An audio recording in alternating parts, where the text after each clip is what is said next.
مشاجرات صحابہ سلقہ موقف مرزا جیلانی اور ان کے ہم عقیدہ رافضی افراد سیدنا معاویہ، سیدنا عمر بن عاص، سیدنا مغیرہ بن شعبہ، ام المومنین عائشہ، سیدنا طلحہ اور سیدنا زبیر رضی اللہ عنہم اور دیگر کے خلاف عموماً ان مشاجرات کی وجہ سے زبان درازی کرتے نظر آتے ہیں، جو ان کی غلط فہمیوں کی وجہ سے آپس میں واقع ہو گئے، جنہیں اللہ نے ان کو پہلے ہی معاف فرما دیا۔ مشاجرہ سے مراد بشرا تقاضا کے مطابق صحابہ کرام کے باہمی اختلافات اور لڑائیاں ہیں۔ سوچنے کی بات یہ ہے کہ آج کے ان افراد کی اوقات کیا ہے جو ان جنتی ہستیوں کے خلاف افواہ کا استعمال کرتے ہیں، جن کے جنتی ہونے کا ذکر اپنے قرآن میں کر دیا ہے۔ بشرا تقاضا کے مطابق جو ان سے اجتہادی اخطاء سرزد ہوئیں، اللہ نے انہیں معاف فرما دی ہیں اور وہ سارے بلند ترین مقام پر فائز ہے۔ گندا، برا اور گھٹیا شخص تو وہ ہے جو صحابہ کے بعد پیدا ہوا اور ان پر زبان درازی کرتا ہے، جیسا کہ عائض رضی اللہ عنہ کا فرمان موجود ہے۔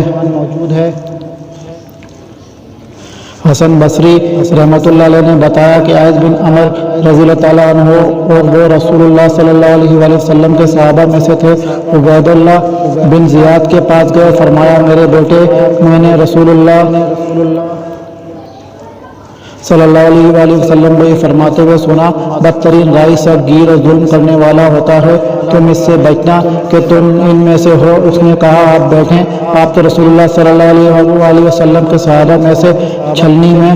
بچ جانے والے آخری حصے کی طرح ہیں۔ آخر میں چونکہ تنکے پتھر بھوسی بچ جاتے ہیں، اس لیے انہوں نے کہا کیا ان میں بھوسی تنکے پتھر تھے؟ یہ تو ان کے بعد ہوئے اور ان کے علاوہ دوسروں میں ہوئے۔ نوٹ: اس روایت سے معلوم ہوا کہ رسول اللہ صلی اللہ علیہ وآلہ وسلم میں تمام تر صحابہ ہر اعتبار سے عرفہ و اعلیٰ درجات پر فائز ہیں اور وہ اس امت کا بہترین طبقہ ہیں۔ اس بات سے کوئی انکار نہیں ہے کہ بعض صحابہ کو بعض پر فضیلت حاصل ہے، لیکن اس کے باوجود تمام صحابہ قابل عزت ہیں اور بعد میں آنے والا کوئی بھی شخص نیکی و تقویٰ اور علم کے کسی بھی درجے پر فائز ہو یا خود پہاڑ کے برابر سونا خرچ کر لے، پھر بھی کسی صحابی کی ادنا سی نیکی کا مقابلہ نہیں کر سکتا۔ لہٰذا کسی بات میں آنے والے کو یہ حق حاصل نہیں کہ وہ صحابہ کرام کی بشری تقاضا کے مطابق ہونے والی لفزشوں اور کوتاہیوں کو ذکر کر کے ان پر حکم لگائے یا تنقید کرے۔ جن غلطیوں کو اللہ تعالیٰ نے معاف فرما دیا ہے یا صحابہ کی اجتہادی غلطیوں کی وجہ سے ان پر تان کرے، جن پر اللہ تعالیٰ نے بھی مواخذہ نہیں فرمایا، اور ان اخطاؤں کو بنیاد بنا کر ان کے بارے میں بدظنی کا شکار ہو یا زبان درازی کرے۔ قابل غور بات یہ ہے کہ خود حضرت علی رضی اللہ عنہ نے بھی اپنے ساتھ اجتہادی اختلافات کی وجہ سے جنگ کرنے والے افراد کے جن کا فیصلہ بتایا ہے۔ مجھے امید ہے کہ میں طلحہ اور زبیر ان لوگوں کے اندر داخل ہیں جن کے بارے میں قرآن نے یہ فیصلہ بتایا ہے۔ پرہیزگار جنتی لوگ باغوں اور چشموں میں ہوں گے، ان سے کہا جائے گا سلامتی اور امن کے ساتھ اس میں داخل ہو جاؤ۔ ان کے دلوں میں جو کوئی رنجش تھی ہم سب کچھ نکال دیں گے۔ وہ بھائی بھائی بنے ہوئے ایک دوسرے کے آمنے سامنے تختوں پر بیٹھے ہوں گے۔ معزز احباب، جب حضرت علی نے ہی طلحہ اور زبیر رضی اللہ عنہما کو جنتی قرار دیا ہے تو ان پر تنقید کرنے والا اپنے اعمال کو ہی برباد کر رہا ہے اور آخرت میں رسوا ہوگا۔ اسی طرح علی رضی اللہ عنہ نے زبیر رضی اللہ عنہ کے قاتل کو جہنمی قرار دیا ہے، جیسا کہ اس روایت میں وضاحت موجود ہے۔ علی رضی اللہ عنہ نے کہا میں نے رسول اللہ صلی اللہ علیہ وآلہ وسلم کو یہ فرماتے ہوئے سنا ہے کہ ہر نبی کا ایک حواری خاص اور سچا مددگار ہوتا ہے اور میرا حواری زبیر ہے۔ امام سفیان نے کہا حواری سے مراد مددگار ہے۔ نوٹ: یہ فرمان علی رضی اللہ عنہ اتفاقی مقبول ہے اور کتب شیعہ کے اندر بھی موجود ہے۔ دیکھیں بحار الانوار جلد نمبر 32 صفحہ نمبر 336، مستدرک سفینۃ البحار جیم جلد نمبر 2 صفحہ نمبر 38 وغیرہ۔ مشاجرات صحابہ کے مسئلے میں اہل سنت کا کیا موقف ہونا چاہیے؟ مشاجرات صحابہ کے مسئلے میں اہل سنت کا ہر وقت سے یہ اجماعی اور اتفاقی عقیدہ رہا ہے کہ وہ اس حوالے سے اپنی زبانوں کو بند رکھتے ہیں اور خاموش رہتے ہیں اور ان سب کو ان مسائل کے اندر مغفور اور معجور سمجھتے ہیں، اور علماء اہل سنت نے اس بحث کو اصول الدین یعنی عقیدے کی بحث میں ذکر کیا ہے، یعنی یہ مسئلہ ہمارے عقائد کے اندر شامل ہے۔ اس حوالے سے سلف کے چند اقوال ملاحظہ فرمائیں۔ ایک عبداللہ بن عباس رضی اللہ عنہما کا فرمان، ابن عباس رضی اللہ عنہما نے فرمایا، رسول اللہ صلی اللہ علیہ وآلہ وسلم کے صحابہ کو برا بھلا مت بولنا، بے شک اللہ تعالیٰ نے ان کے لیے بخشش کی دعائیں کرنے کا حکم دیا ہے، حالانکہ اللہ تعالیٰ کو پہلے سے ہی پتہ تھا ان کے بیچ میں جنگیں ہوں گی۔ اس قول کو شیخ الاسلام ابن تیمیہ رحمۃ اللہ علیہ نے منہاج السنت جلد نمبر 1 صفحہ نمبر 220 کے اندر ذکر کیا ہے، اور فرمایا منہاج السنت کے محقق محمد رشاد سالم فرماتے ہیں، الابانہ کے طبع شدہ نسخے کے اندر اس اثر اور دیگر آثار کی اسناد کو حذف کر دیا گیا ہے۔ فضائل الصحابہ احمد بن حنبل رحمۃ اللہ علیہ کے اندر بھی یہ فرمان موجود ہے، لیکن اس میں رجع کی جگہ ہے، رجل لکھا ہوا ہے، شاید یہ تصحیف ہے، واللہ عالم۔ دو، امام اہل سنت والجماع احمد بن حنبل رحمۃ اللہ علیہ کا فرمان،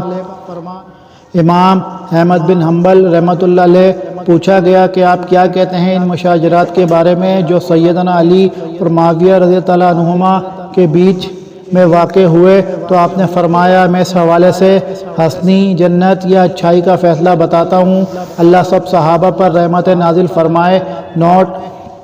حسنی کا ایک معنی جنت بھی ہے، جیسا کہ قرآن مقدس کی آیات للذین احسنوا الحسنی وقال وعد اللہ الحسنی کے اندر حسنی کا مقصد جنت ہے، اس طرح آپ نے فرمایا۔ امام احمد بن حنبل رحمۃ اللہ علیہ سے پوچھا گیا کہ آپ کا کیا خیال ہے اس شخص کے بارے میں جو کہتا ہے کہ رسول اللہ صلی اللہ علیہ وآلہ وسلم کے صحابہ کرام کی کوتاہیوں کو بیان کرنا جائز ہے؟ ابو عبداللہ یعنی احمد بن حنبل رحمۃ اللہ علیہ نے فرمایا، ایک شخص کا کلام بہت ہی گھٹیا اور گندے قسم کا ہے، ان لوگوں سے بچا جائے، ان لوگوں کے ساتھ مت بیٹھا جائے اور ان کے معاملے کو لوگوں کے سامنے واضح کیا جائے۔ السنت للخلال الرقم 825 جلد نمبر 3 صفحہ نمبر 512، سند صحیح، قالہ المحقق 3، شیخ الاسلام امام اہل سنت تقی الدین احمد بن عبد الحلیم ابن تیمیہ رحمۃ اللہ علیہ فرماتے ہیں، اہل سنت کی عقائد میں یہ بات شامل ہے کہ صحابہ کرام میں جو بھی اختلافات ہوئے ان کے بارے میں اپنی زبان بند کی جائے، کیونکہ صحابہ کرام کے فضائل ثابت ہیں اور ان سے محبت اور دوستی واجب ہے۔ صحابہ کرام کے مابین اختلافات میں سے بعض ایسے تھے، ان میں صحابہ کرام کا کوئی ایسا عذر تھا جو عام انسان کو معلوم نہیں ہو سکا، یعنی ایسے تھے جن سے انہوں نے توبہ کر لی تھی، اور بعض ایسے تھے جن سے اللہ تعالیٰ نے انہیں خود ہی معافی دے دی۔ مشاجرات صحابہ میں غور و فکر کرنے سے اکثر لوگوں کے دلوں میں صحابہ کرام کے بارے میں بغض و عداوت اور صحابہ پر مذمت کرنے کا عقیدہ پیدا ہو جاتا ہے، جس سے وہ خطا کار بلکہ گناہ گار ہو جاتے ہیں۔ یوں وہ اپنے آپ کو اس مسئلے میں غور و خوض کرنے والے اپنے ساتھیوں کو نقصان پہنچاتے ہیں۔ جن لوگوں نے اس بارے میں اپنی زبان کھولی، اکثر کا یہی حال ہوا ہے، انہوں نے ایسی باتیں کی ہیں جو اللہ اور اس کے رسول صلی اللہ علیہ وآلہ وسلم کو پسند نہیں تھیں۔ انہوں نے ایسے لوگوں کی مذمت کی جو مذمت کے مستحق نہیں تھے، یا ایسے امور کی تعریف کی جو قابل تعریف نہ تھے۔ اس لیے مشاجرات صحابہ میں زبان بند رکھنا ہی سلف صالحین کا طریقہ تھا۔ منہاج السنہ 4/448۔ اسی طرح شیخ الاسلام نے عقیدہ واسطیہ کے اندر فرمایا، یہ اہل سنت والجماعت کے اصول میں سے ہے کہ ان کے دل اور زبانیں اصحاب رسول صلی اللہ علیہ وآلہ وسلم کے لیے سالم ہیں، وہ اہل بیت رحمۃ اللہ علیہ سے محبت و مودت رکھتے ہیں اور ان کے بارے میں رسول اللہ صلی اللہ علیہ وآلہ وسلم کی وصیت کی حفاظت کرتے ہیں، اور وہ اہل سنت والجماعت و روافض کے طریقے سے بیزاری کا اظہار کرتے ہیں جو صحابہ سے بغض رکھتے ہیں اور انہیں شب و ستم کرتے ہیں، اور نواسب کے طریقے سے بھی بیزاری رکھتے ہیں جو قول و فعل کے ساتھ اہل بیت کی اعزاز رسانی کرتے ہیں، اور مشاجرات صحابہ کے حوالے سے اہل سنت والجماعت اپنی زبانوں کو بند کرتے ہیں، اور وہ کہتے ہیں کہ ان صحابہ کی برائیوں کے حوالے سے جو آثار مروی ہیں ان میں سے بعض جھوٹ ہے اور بعض میں کمی اور زیادتی کر کے اصلیت سے پھیر دیا گیا ہے۔ باقی ان کی خطاؤں کے حوالے سے جو آثار صحیح ہیں ان میں وہ صحابہ معذور ہیں، کیونکہ یا تو وہ مجتہد مصیب صحیح اجتہاد کرنے والے تھے یا مجتہد مقتی اجتہاد میں خطا کھانے والے تھے، لیکن دونوں حالتوں میں وہ مغفور ہیں۔ اس کے ساتھ ساتھ اہل سنت والجماعت کا عقیدہ یہ بھی نہیں کہ ہر ایک صحابی کبیرہ اور صغیرہ گناہوں سے معصوم ہے، بلکہ مجموعی طور پر ان سے گناہ ہو سکتے ہیں، لیکن ان کی ایسی سبقتیں اور فضائل ہیں جو ان سے صادر ہونے والی ہر خطا کے لیے مغفرت کو واجب کر دیتے ہیں۔ اگر ممکنہ طور پر ان سے غلطیاں صادر ہوئی ہوں، یہاں تک کہ ان کی وہ برائیاں معاف کر دی جاتی ہیں تو بعد والوں کی معاف نہیں ہوتی، کیونکہ ان کے پاس برائیوں کو مٹانے والی ایسی نیکیاں ہیں جو بعد والوں کے پاس نہیں ہیں، اور رسول اللہ صلی اللہ علیہ وآلہ وسلم کے فرمان سے ثابت ہے کہ وہ بہترین لوگ ہیں، اور ان میں سے کسی ایک کا مد آدھا کلو کے برابر جو خرچ کرنا بعد والوں کے جبل احد کے برابر سونا خرچ کرنے سے بھی افضل ہے۔ پھر جب ان میں سے کسی سے کوئی گناہ ہوا تو اس نے اس سے توبہ کی ہوگی یا ایسی نیکیاں کی ہوں گی جن نیکیوں نے اس گناہ کو مٹا دیا ہوگا، یا ان کی سبقت و فضیلت کی وجہ اللہ کی طرف سے انہیں معاف کر دیا گیا ہے، یا محمد صلی اللہ علیہ وآلہ وسلم کی شفاعت کی وجہ سے انہیں معاف کر دیا جائے گا جس شفاعت کے وہ لوگوں میں سب سے زیادہ حقدار ہیں، یا پھر انہیں دنیا میں ایسی آزمائش میں مبتلا کیا گیا جو اس کی خطا کا کفارہ بن گئی۔ جب صحابہ کے حقیقی گناہوں کے بارے میں یہ ہے تو صحابہ کے ان معاملات کا کیا حکم ہوگا جن میں وہ اجتہاد کرنے والے تھے؟ اگر درستگی کو پہنچے تو 2 اجر، اور اگر خطا کھائی تو 1 اجر اور خطا مغفور۔ اسی طرح صحابہ کے قابل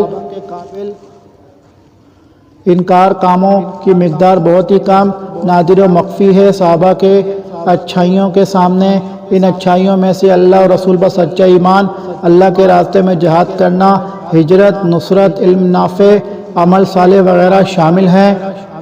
محدث عبد الرحمن بن ابی حاتم فرماتے ہیں، ابن ابی حاتم رازی رحمۃ اللہ علیہ فرماتے ہیں، میں نے اپنے والد محترم یعنی محدث ابو حاتم رازی اور ابو زرعہ رازی سے سوال کیا، اہل سنت کے مذہب کے ان اصولوں کے بارے میں جن کے مطابق تمام علماء کا مذہب ہے جو مختلف علاقوں مثلا حجاز، حرمین، عراق، مصر،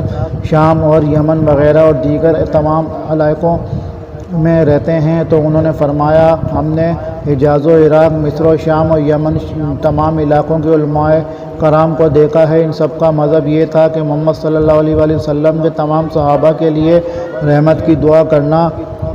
اور ان کے درمیان ہونے والے اختلافات کے حوالے سے اپنی زبان بند رکھنی چاہیے۔ اصل السنہ و اعتقاد الدین لا بن ابی حاتم، امام اہل السنہ والجماعت ابن قدامہ مقدسی رحمۃ اللہ علیہ اہل سنت اجماعی نظریہ کو بیان کرتے ہوئے لکھتے ہیں، اہل سنت کے ہاں یہ سنت عقیدہ ہے کہ وہ رسول اللہ صلی اللہ علیہ وآلہ وسلم کے صحابہ سے موالات اور محبت رکھتے ہیں اور ان کی اچھائیوں کو ذکر کرتے ہیں اور ان کے لیے رحمت اور بخشش کی دعائیں کرتے ہیں، اور ان کی کوتاہیوں اور ان کے باہمی مشاجرات کو ذکر نہیں کرتے، اور ان کی فضیلت اور اس امت میں سب سے پہلے ایمان لانے کے اعتبار سے ان کی سابقیت کا عقیدہ رکھتے ہیں۔ اللہ تعالیٰ نے ارشاد فرمایا، وہ لوگ جو ان کے یعنی صحابہ بعد آئے وہ کہتے ہیں، اے اللہ ہمیں اور ہمارے ان بھائیوں کو معاف فرما دینا جنہوں نے ایمان لانے میں ہم سے سبقت یعنی جلدی کی ہے، اللہ ہمارے سینوں میں اہل ایمان کے لیے تنگی مت پیدا کرنا۔ اسی طرح اللہ تعالیٰ نے فرمایا، محمد رسول اللہ صلی اللہ علیہ وآلہ وسلم اور آپ کے ساتھی کافروں پر بڑے سخت اور آپس میں بڑے رحم دل ہیں۔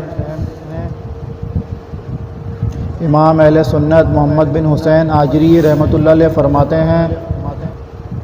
ہم نے رسول اللہ صلی اللہ علیہ وآلہ وسلم کے صحابہ کرام اور آپ کے اہل بیت کے جو فضائل بیان کیے ہیں، جو شخص ان کو غور سے دیکھے گا اسے چاہیے کہ وہ تمام صحابہ کرام اور اہل بیت سے محبت رکھے، سب کے لیے رحمت اور مغفرت کی دعا کرے، ان کے بارے میں اس عقیدے کو اللہ تعالیٰ کے بارے میں وسیلہ بناتے ہوئے اس طرف توفیق دینے پر اللہ تعالیٰ کا شکر بھی ادا کرے۔ وہ صحابہ کرام کے مابین جو اختلافات ہوئے ان کا نہ ذکر کرے، نہ ان کے بارے میں بحث و تفتیش میں پڑے۔ اگر رائے ہدایت سے بھٹکا ہوا کوئی جاہل اور پاگل شخص تکرار کرتے ہوئے ہمیں کہے کہ فلاں صحابی نے فلاں سے لڑائی کیوں کی اور فلاں نے فلاں کو قتل کیوں کیا، تو ہم اسے جواب میں یہ کہیں گے کہ ہمیں اس بات کا نہ تو کوئی فائدہ ہے نہ ہم اسے معلوم کرنے پر مجبور ہیں۔ اگر وہ کہے کہ کیوں، تو ہم کہیں گے کہ یہ فتنے تھے جن سے صحابہ کرام رضی اللہ عنہم کا پالا پڑا، اور انہوں نے ان فتنوں میں وہی طریقہ کار اپنایا جس کی طرف ان کی علمی اجتہاد نے ان کی رہنمائی کی۔ وہ ان فتنوں کی حقیقت کو بعد والوں سے بڑھ کر جانتے تھے، وہ بعد والوں سے زیادہ سیدھے راستے پر گامزن تھے، کیونکہ وہ اہل جنت تھے۔ ان کے سامنے قرآن نازل ہوا، انہوں نے رسول اللہ صلی اللہ علیہ وآلہ وسلم کا دیدار کیا اور آپ کی معیت میں جہاد بھی کیا۔ اللہ تعالیٰ نے ان کے لیے اپنی خوشنودی، مغفرت اور اجر عظیم کی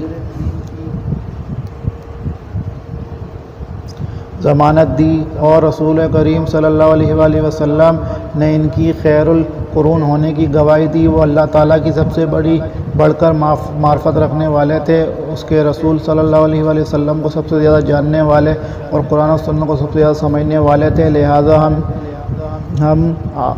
ہم علم انہی سے اخذ کرتے ہیں اور ان کے اقوال سے تجاوز نہیں کرتے، انہی کے فیصلوں کو نافذ کرتے ہیں، اپنے آپ کو انہی کے رنگ میں رنگتے ہیں، انہی کی پیروی کرتے ہیں، اور ہمیں حکم بھی اسی بات کا دیا گیا ہے۔ اگر وہ شخص یہ کہہ دے کہ ہمیں صحابہ کرام کے باہمی اختلافات کی جانچ پڑتال میں پڑنے سے کون سا نقصان ہو جائے گا، تو ہم کہیں گے مشاجرات صحابہ میں دخل دینے سے نقصان میں مبتلا ہونا لازم ہے، کیونکہ صحابہ کرام عقلی اعتبار سے ہم سے بہت فائق تھے، جبکہ ہم ان کے مقابلے میں بہت زیادہ کم عقل ہیں۔ یوں اگر ہم ان کے مابین اختلافات میں غور و خوض کریں گے تو ضروری طور پر رائے حق سے گمراہ ہو جائیں گے، اور ان کے بارے میں جس سلوک کا ہمیں حکم دیا گیا ہے ان سے منحرف ہو جائیں گے۔ اگر وہ سوال کرے کہ ہمیں صحابہ کرام کے بارے میں کیا حکم دیا گیا ہے، تو ہم کہیں گے کہ ہمیں ان کے لیے استغفار اور رحمت کی دعا کرنے، ان سے محبت رکھنے اور ان کی اطاعت کرنے کا حکم سنایا گیا ہے۔ اس پر کتاب و سنت اور ائمہ مسلمین کے اقوال دلیل ہیں۔ ہمیں صحابہ کرام کے مابین اختلافات کو ذکر کرنے کی ضرورت ہی نہیں ہے، اور نبی اکرم صلی اللہ علیہ وآلہ وسلم کی صحبت سے مشرف ہوئے، اور انہوں نے آپ صلی اللہ علیہ وآلہ وسلم سے رشیداری اختیار کی، اور آپ صلی اللہ علیہ وآلہ وسلم نے بھی ان سے رشیداری بنائی۔ نبی اکرم صلی اللہ علیہ وآلہ وسلم کی صحبت کی بنا پر ہی اللہ کریم ان کو معاف فرما دے گا۔ اللہ تعالیٰ نے اپنی کتاب میں ضمانت دی ہے کہ وہ ان میں سے کسی کو رسوا نہیں کرے گا، اور قرآن کریم میں یہ بھی ذکر کیا کہ صحابہ کرام کی نشانیاں تورات و انجیل میں مذکور ہیں۔ یوں اللہ تعالیٰ نے انہیں بہترین محاسن و اوصاف سے متصف فرمایا، اور ہمیں یہ بتایا کہ اس نے ان کی توبہ قبول کر لی ہے۔ جب ان کی توبہ قبول ہو گئی ہے تو ان میں سے کسی کو کبھی بھی عذاب نہیں ہو سکتا۔ اللہ صحابہ کرام سے راضی ہو گئے، اور صحابہ کرام اللہ تعالیٰ سے راضی ہو گئے۔ یہ لوگ اللہ کا گروہ تھے، اور اللہ کا گروہ ہی کامیاب و کامران ہے۔ اگر کوئی کہے کہ اس سے میری مراد یہ ہے کہ میں صحابہ کرام کے اختلافات سے باخبر ہو جاؤں اور وجہ اختلاف جاننا مجھے اچھا لگتا ہے، اسے کہا جائے کہ تو فتنہ برپا کرنا چاہتا ہے، کیونکہ تو وہ چیز طلب کر رہا ہے جو تجھے کوئی فائدہ نہیں دے سکتی، البتہ نقصان ضرور دے گی۔ اگر اس کے بجائے تو اللہ تعالیٰ کی طرف سے عائد کیے گئے فرائض و واجبات کی ادائیگی کر کے اس کے بیان کردہ محرمات سے بچ کر اپنی زندگی کی اصلاح کر لیتا تو یہ کام تیرے لیے بہتر ہوتا، خصوصاً ہمارے اس زمانے میں جب کہ بہت سی گمراہیاں بھی سر اٹھا چکی ہیں۔ تیرے کھانے پینے، لباس اور معاش کا انتظام کہاں سے ہوگا، اور مال کو خرچ کہاں کرنا ہے، اس بارے میں غور و فکر تیرے لیے زیادہ بہتر ہے۔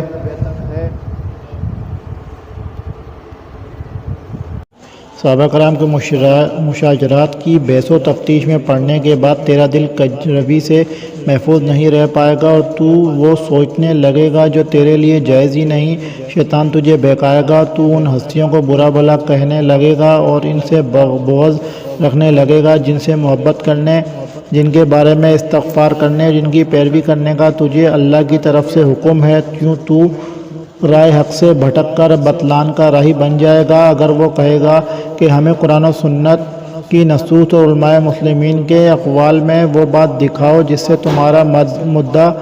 ثابت ہوتا ہو تاکہ ہم صحابہ کرام کے باہمی اختلافات کے بارے میں بحث و تفتیش کی خواہش سے باز آ جائیں، تو اس سے کہا جائے گا کہ اس سلسلے میں وہ تمام چیزیں ہم ذکر کر چکے ہیں جن سے ذی شعور شخص کو حقیقت کا ادراک ہو سکتا ہے، البتہ ان میں سے کچھ باتیں یہاں دوبارہ ذکر کی جائیں گی تاکہ حق کے متلاشی مومن کا ضمیر جاگ جائے۔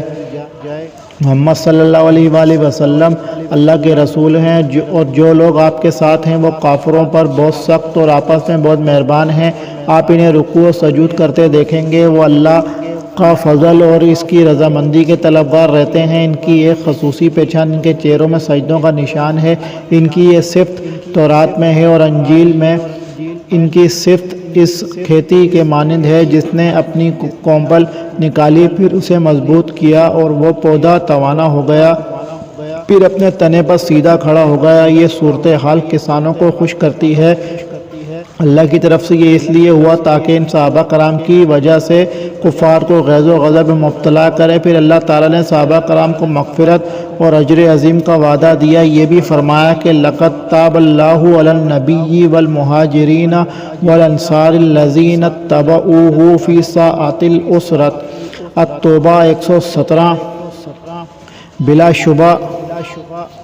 بلا شبہ اللہ تعالیٰ نے نبی صلی اللہ علیہ وآلہ وسلم اور ان مہاجرین و انصار پر شفقت فرمائی جنہوں نے تنگی کے عالم میں آپ کی پیروی کی نیز فرمایا۔ وَالسَّابِقُونَ الْأَوَّلُونَ مِنَ الْمُهَاجِرِينَ وَالْأَنصَارِ وَالَّذِينَ اتَّبَعُوهُم بِإِحْسَانٍ رَضِيَ اللَّهُ عَنْهُمْ التوبہ 100۔ مہاجرین اور انصار میں سے اسلام میں سبقت کرنے والے اور جن لوگوں نے اچھے طریقے سے ان کی پیروی کی، اللہ ان سے راضی ہو گیا۔ یوم لا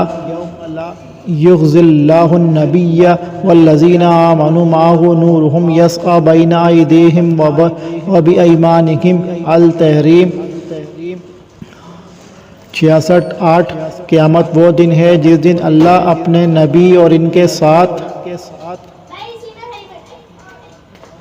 ایمان لانے والوں کو رسوا نہیں کرے گا۔ ان کا نور ان کے آگے ہے اور ان کے دائیں طرف دوڑتا ہوگا۔ کنتم خیر امۃ آل عمران 110:3 تم بہتر امت ہو۔ لقد رضی اللہ عن المؤمنین الفتح 48 آیت نمبر 18۔ یقینا اللہ تعالیٰ مومنوں سے راضی ہو گیا۔ اس کے ساتھ ساتھ اللہ تعالیٰ نے ان لوگوں کی تعریف بھی کی جو صحابہ کرام کے بعد آ کر ان کے لیے استغفار کریں گے اور دعا کریں گے کہ اللہ تعالیٰ ان کے دلوں میں صحابہ کرام کے بارے میں کوئی خلش نہ ڈالے۔ اللہ تعالیٰ نے ایسے لوگوں کی بہت زیادہ ثنا کی ہے۔ نبی اکرم صلی اللہ علیہ وآلہ وسلم نے فرمایا، سب سے بہترین لوگ میرے زمانے کے لوگ ہیں، پھر وہ جو ان کے بعد آئے اور پھر وہ جو ان کے بعد آئے۔ صحیح البخاری 2652، صحیح مسلم وغیرہ۔ اسی طرح آگے فرماتے ہیں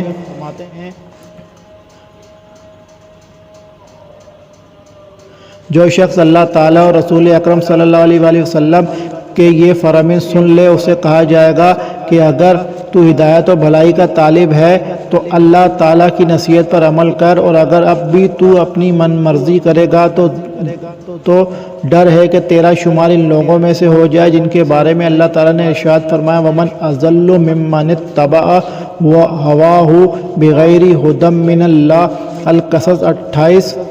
آیت نمبر 50۔ اور اس شخص سے بڑھ کر ظالم کون ہے جس نے اللہ کی ہدایت کو چھوڑ کر اپنے نفس کی پیروی کر لی۔ وَلَوْ عَلِمَ اللَّهُ فِيهِمْ خَيْرًا لَأَسْمَعَهُمْ وَلَوْ أَسْمَعَهُمْ لَتَوَلَّوْا وَهُمْ مُعْرِضُونَ۔ الانفال 8 آیت نمبر 23 اگر اللہ ان میں کوئی بھلائی جانتا تو انہیں ضرور سنا سمجھا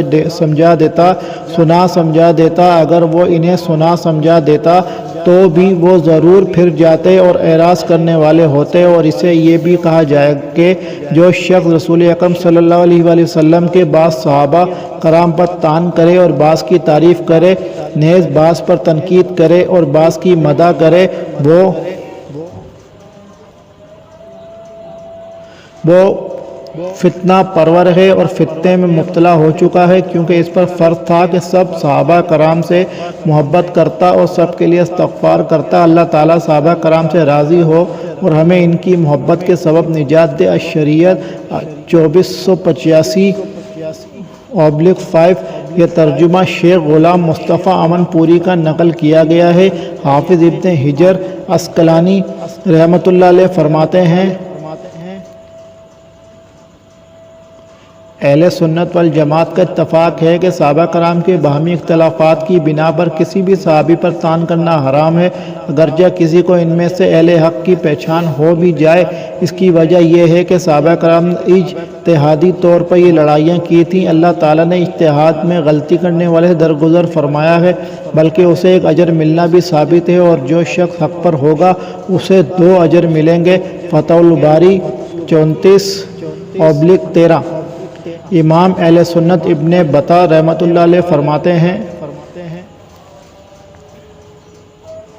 ہم اپنی زبان کو بند رکھتے ہیں ان مشاجرات کے معاملے میں جو رسول اللہ صلی اللہ علیہ وآلہ وسلم کے صحابہ کے بیچ واقع ہوئے، کیونکہ صحابہ وہ عظیم انسان تھے جنہوں نے رسول اللہ صلی اللہ علیہ وآلہ وسلم کے ساتھ معرکوں میں شرکت کی اور بعد میں آنے والے تمام لوگوں سے فضیلت کے معاملے میں سبقت لے گئے۔ یقیناً اللہ تعالیٰ نے انہیں معاف فرما دی اور تجھے حکم دیا ہے کہ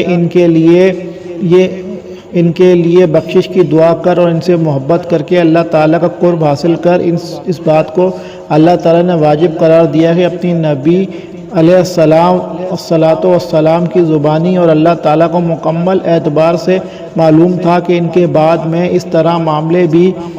ہوں گے، اور اللہ تعالیٰ کو یہ بھی پتہ تھا کہ ان کے بیچ لڑائیاں بھی ہوں گی، لیکن اس کے باوجود اللہ تعالیٰ نے انہیں پہلے ہی معاف فرما دیا تھا۔ بے شک انہیں بعد میں آنے والی تمام مخلوق پر فضیلت دی گئی، کیونکہ اللہ تعالیٰ نے صحابہ سے جان بوجھ کر اور خطا میں ہونے والی غلطیاں معاف فرما دی، اور جو ان کے بیچ میں مشاجرات ہوئے اس مسئلے میں سارے صحابہ بخشے ہوئے ہیں۔ الابانۃ الصغریٰ لا بن بطہ صفحہ نمبر 408۔ شرح مسلم علامہ محدث نووی رحمۃ اللہ علیہ فرماتے ہیں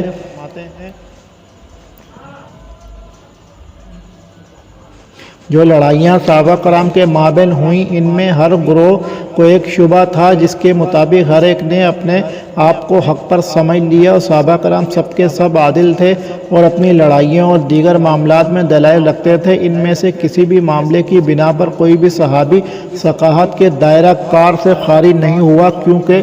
سب صحابہ کرام مجتہد تھے۔ وہ کئی اجتہادی مسائل میں مختلف الخیال ہوئے، جیسا کہ بعد میں آنے والے فقہائے کرام بھی قتل و حرب سمیت بہت سے مسائل میں اختلافات کا شکار ہوئے۔ ان اختلافات سے کسی میں کوئی نقص ثابت نہیں ہوتا۔ یہاں آپ کو ان لڑائیوں کی وجہ بھی معلوم ہونی چاہیے۔ ان کی وجہ یہ بنی کہ معاملات انتہائی پیچیدہ تھے، اور اسی سخت پیچیدگی کے باعث صحابہ کرام کے اجتہادات مختلف ہو گئے اور وہ 3 قسموں میں بٹ گئے۔ ایک قسم وہ تھی جنہوں نے اپنے اجتہاد سے پہلے فریق کو حق پر سمجھا اور اس کے مخالف کو باغی خیال کیا، یوں ان پر پہلے فریق کی مدد کرنا اور اس کے مخالف سے لڑنا لازم ہو گیا، اور انہوں نے ایسا ہی کیا۔ حق والوں کے لیے اپنے نزدیک اہل حق کی نصرت اور اہل بغاوت سے لڑائی کرنا ضروری ہو جاتا ہے۔ دوسری قسم ان کے برعکس تھی، انہوں نے اپنے اجتہاد سے سمجھا کہ دوسرا فریق حق پر ہے، چنانچہ ان پر دوسرے فریق کی نصرت اور ان کے مخالفین کی سرکوبی ضروری ہو گئی۔ تیسری قسم میں وہ صحابہ کرام تھے جن پر معاملہ واضح نہ ہو سکا، وہ اس سلسلے میں کشمکش ہی کا شکار رہے اور کسی ایک فریق کی ترجیح ان پر ظاہر نہ ہو سکی۔ ایسے لوگ دونوں فریقوں سے علیحدہ ہو گئے اور ان پر یہ علیحدگی ہی ضروری تھی، کیونکہ اس وقت تک کسی مسلمان کو قتل کرنے کی کوشش جائز نہیں جب تک یہ ثابت نہ ہو جائے کہ وہ اس کا مستحق ہے۔ اگر ان صحابہ کرام کے سامنے کسی ایک فریق کا اہل حق ہونا عیاں ہو جاتا تو ان کے لیے ان کی نصرت و حمایت اور باغیوں سے قتال فرض ہو جاتا۔ یہی وجہ ہے کہ اہل حق اور اہل علم کا اجماع ہے کہ تمام صحابہ کی گواہی اور ان کی روایات قبول کی جائیں گی اور ان کی ثقافت میں کوئی نقص نہیں۔ اللہ تعالیٰ ان سب پر راضی ہو چکا ہے۔ شرح صحیح مسلم کتاب فضائل اصحاب النبی صلی اللہ علیہ وآلہ وسلم 149/15۔ اسی طرح علامہ نووی رحمۃ اللہ علیہ مسلم شریف حدیث نمبر 7252 کی شرح میں فرماتے ہیں، جان لیں کہ صحابہ کرام کے مابین اختلافات کے دوران جو خون بہے وہ اس وعید میں داخل نہیں۔ اہل سنت و اہل حق کا مذہب یہ ہے کہ وہ صحابہ کرام کے بارے میں حسن ظن ہی رکھتے ہیں، ان کے مابین اختلافات پر خاموشی اختیار کرتے ہیں۔ اہل سنت کے نزدیک صحابہ کرام کی باہمی لڑائیاں دلائل پر مبنی تھیں اور وہ اس سلسلے میں مجتہد تھے۔ ان کا ارادہ کسی گناہ یا دنیاوی متاع کا نہیں تھا، بلکہ ہر فریق یہ سمجھتا تھا کہ وہ حق پر اور ان کا مخالف باغی ہے جس کو اللہ کے حکم کی طرف لوٹانے کے لیے قتال ضروری ہے۔ یوں بعض واقعی حق پر اور بعض خطا پر تھے، کیونکہ یہ اجتہادی معاملہ تھا اور مجتہد جب غلطی کرے تو اس پر کوئی گناہ نہیں ہوتا۔ ان لڑائیوں میں سیدنا علی رضی اللہ تعالیٰ عنہ ہی حق پر تھے، لیکن خطا اجتہادی ہونے کی بنا پر دوسرے صحابہ پر بھی کوئی قدغن نہیں۔ اہل سنت والجماعت کا یہی مذہب ہے۔ یہ معاملات اتنے پیچیدہ تھے کہ بہت سے صحابہ کرام بھی اس سلسلے میں پریشان رہے اور دونوں گروہوں سے علیحدگی اختیار کر لی۔ انہیں بالیقین درست بات کا علم نہ ہو سکا اور وہ سیدنا علی رضی اللہ عنہ کی حمایت سے بھی دستبردار رہے۔ شرح صحیح مسلم 11/18۔ امام اہل سنت علامہ ذہبی رحمۃ اللہ علیہ کا بیان، ہمارا منہج یہ ہے کہ صحابہ کرام کے اختلافات کے بارے میں زبان بند رکھی جائے اور ان کے لیے مغفرت کی دعا کی جائے۔ ان کے مابین جو بھی اختلافات ہوئے ہم ان کا تذکرہ کرنا پسند نہیں کرتے، بلکہ ایسے طرز عمل سے اللہ تعالیٰ کی پناہ میں آتے ہیں اور حضرت علی رضی اللہ عنہ سے محبت کرتے ہیں۔ سیر اعلام النبلہ ذکر فی ترجمہ معاویہ بن حدیج 39/3۔ اسی طرح فرماتے ہیں، ہم اللہ کی تعریف بیان کرتے ہیں اس عافیت کی وجہ سے کہ اللہ تعالیٰ نے ہمیں اس زمانے میں پیدا کیا کہ جب حق واضح ہو چکا ہے اور طرفین کی طرف سے وضاحت ہو چکی ہے اور ہمیں فریقین کے دلائل کا ماخذ معلوم ہو چکا ہے، لہٰذا ہم سے بصارت کے ساتھ دیکھا اور ہم نے مشاجرات میں شریک ہونے والے تمام صحابہ کو معذور سمجھا اور اللہ تعالیٰ سے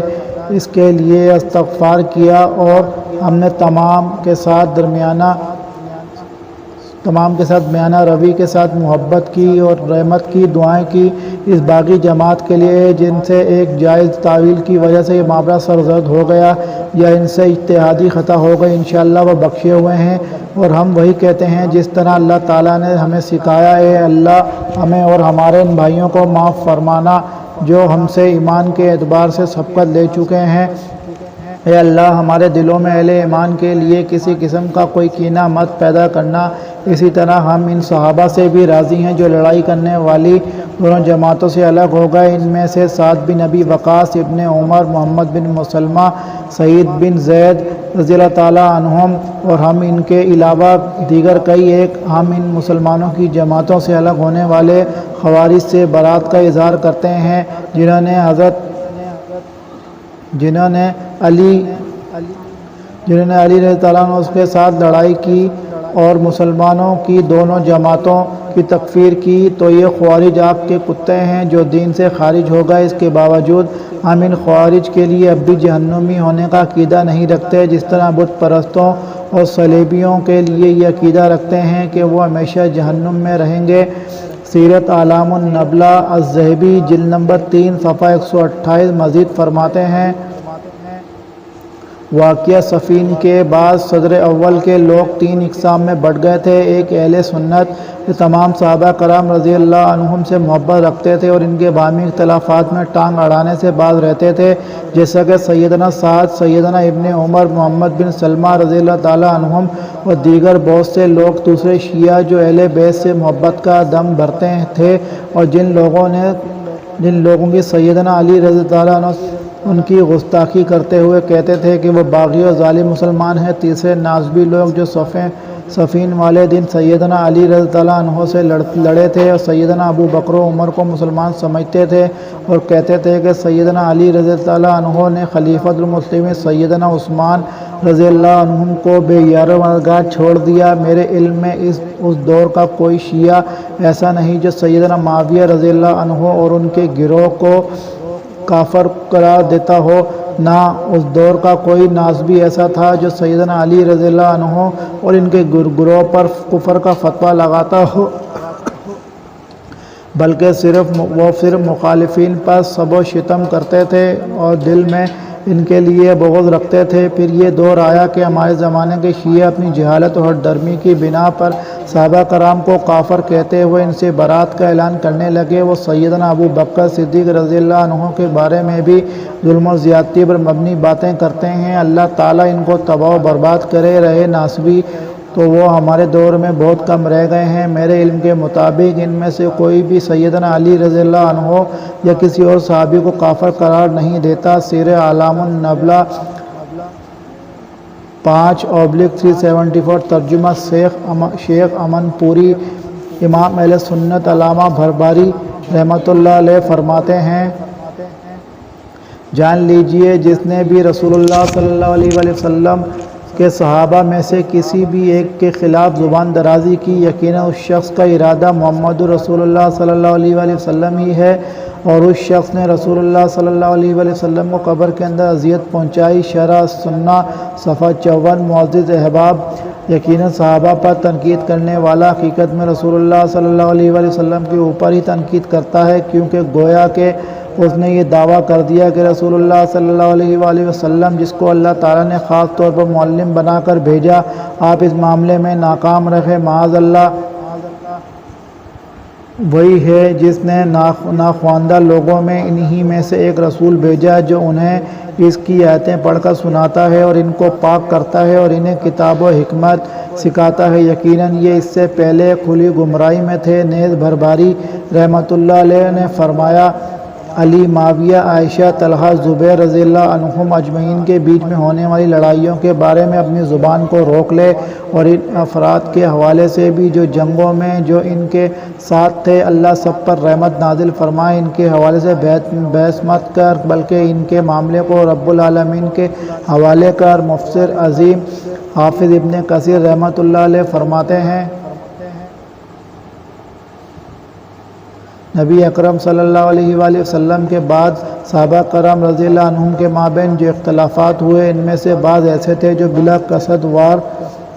قصد و ارادہ واقع ہو گئے، جیسا کہ جنگ جمل والے دن ہوا، اور بعض ایسے ہیں جو اجتہادی طور پر سرزد ہوئے، جیسا کہ جنگ صفین والے دن ہوا۔ اجتہاد کبھی غلط ہوتا ہے اور کبھی درست،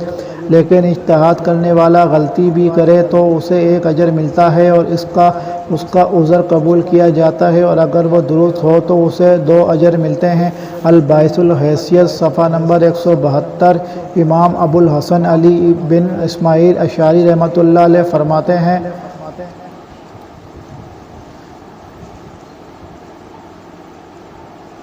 سیدنا علی، سیدنا زبیر، سیدنا عائشہ رضی اللہ عنہم کے مابین جو اختلافات ہوئے وہ اجتہادی تھے۔ سیدنا علی رضی اللہ تعالیٰ عنہ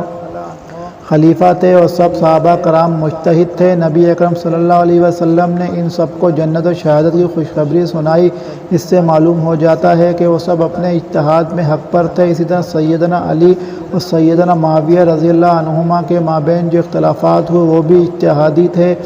تمام صحابہ کرام با اعتماد اور با کردار ائمہ تھے۔ اللہ تعالیٰ اور اس کے رسول صلی اللہ علیہ وآلہ وسلم نے سب کی تعریف کی ہے اور ہمیں حکم دیا ہے کہ ہم ان کی عزت و تعظیم کریں، ان سے محبت رکھیں، اور جو شخص ان کی تنقید کرتا ہے اس سے برات کا اعلان کریں۔ اللہ تعالیٰ ان سب پر راضی ہو چکا۔